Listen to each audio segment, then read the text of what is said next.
Regione Veneto e Giro d'Italia. Un legame fatto di passione,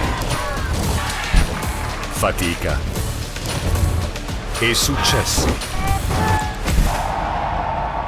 Una storia che attraversa tutto il Novecento fino al grande arrivo a Verona nel Giro d'Italia 2022. Una festa lunga 500 km che anche quest'anno celebra le nostre comunità sul territorio. Con 5 città del Giro d'Italia 2023.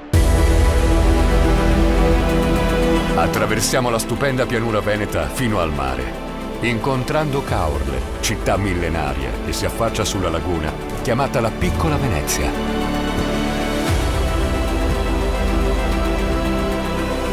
Partiamo da Oderzo, gioiello di epoca romana ricco di arte e cultura.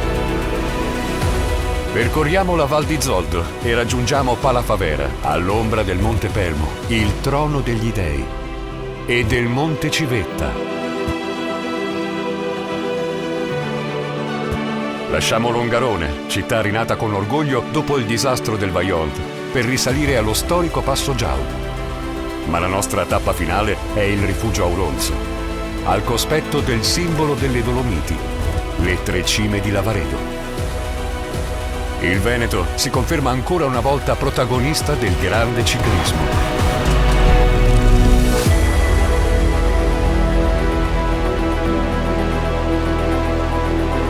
Dico sempre che non c'è Giro d'Italia senza Veneto, non c'è Veneto senza Giro d'Italia.